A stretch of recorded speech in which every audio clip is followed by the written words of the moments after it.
From ordering your favorite food with just a single tap to exploring a variety of cuisines in the most swankiest restaurants in town, and from delivering restaurant menus in office groups to becoming the largest food tech company in the world, Zomato has done it all.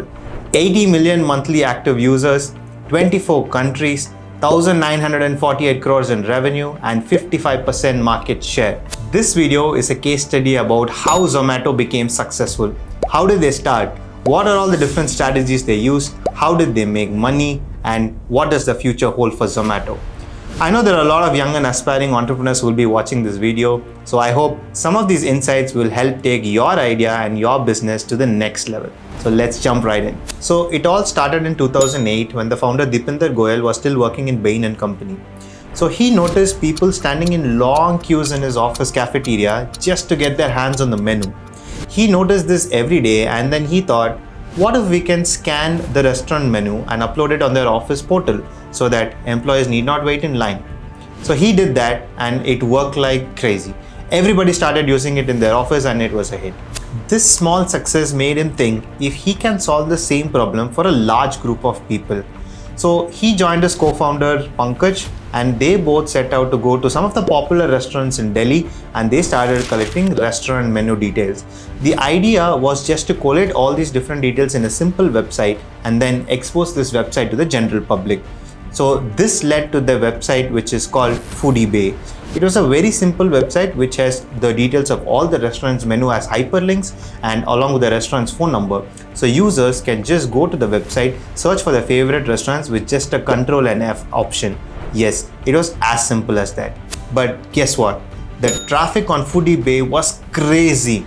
Restaurants were ready to pay for advertisement to list them on the Foodie Bay website, and this was the first proof of concept for Zomato, and Foodie Bay's website was the minimum viable product that they had, which helped them raise their first round of funding of $1 million.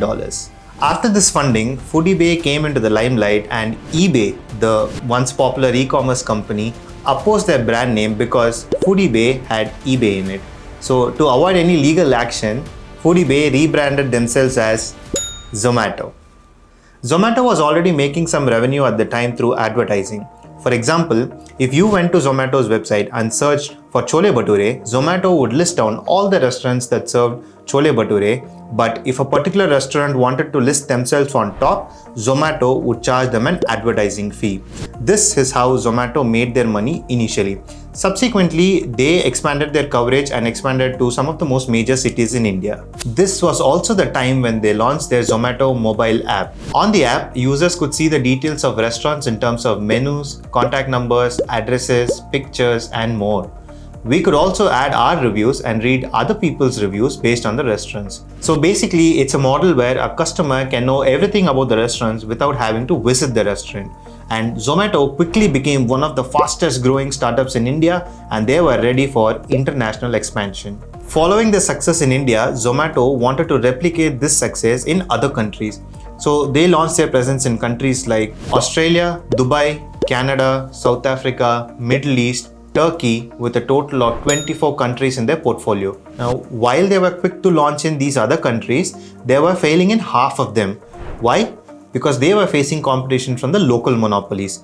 To tackle this, Zomato started acquiring these countries, and one such major acquisition was this company called Urban Spoon, which helped establish their presence in US and the Australia. You see, acquisitions are a way of growing inorganically.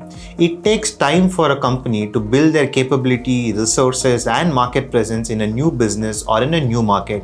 But on the other hand, if there are companies that already have all these capabilities can easily become yours if you acquire a stake in that company.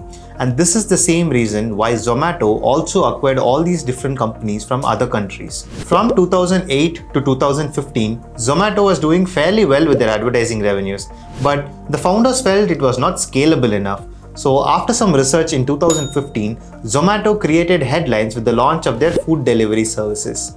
This made a lot of sense for Zomato because if you look at the customer journey in this business model, customers first decide what to eat and then they find a restaurant in their area that can offer them that dish, and then they proceed to placing an order for the food and finally end up consuming the food. Now, Zomato was already catering to the first two steps of this process with the help of their mobile app with respect to restaurant discovery.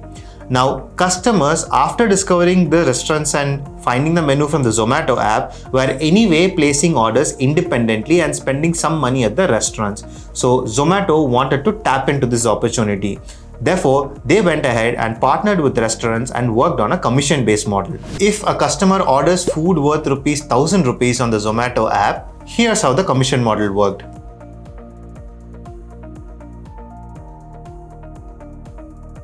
So restaurants usually receive the largest portion of the order value. This share can vary, but it typically ranges from 60 to 70% of the order value. In this example, let's assume it's 70%. So the restaurant would get 70% of ₹1,000, which is ₹700.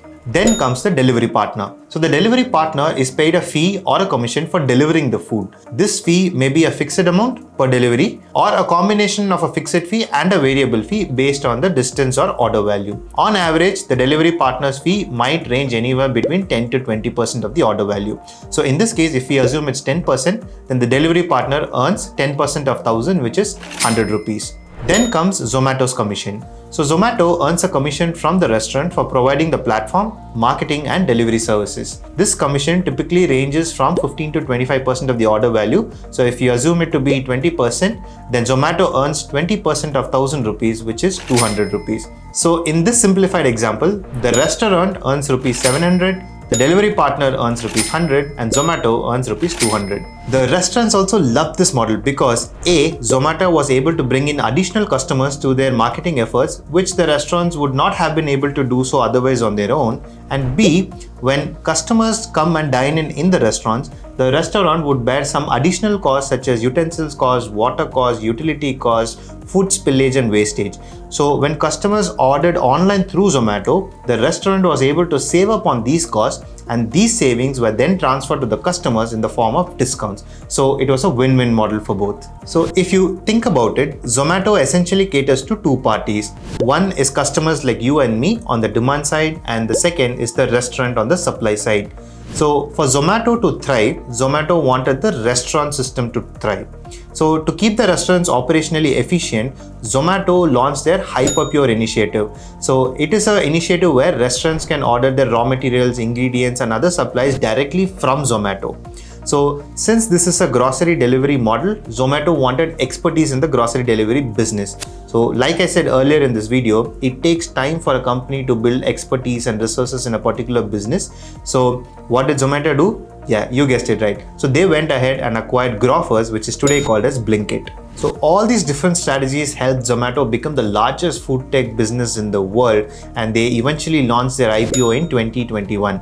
But all of this would not have been possible if not for their most underrated skill, which is their ability to capture the audience attention. With witty push notifications in vernacular languages, creative advertisements, celebrity endorsements, and digital marketing campaigns, they have created a massive loyal customer base across geographies. I hope you found this video to be helpful and you learned something different today.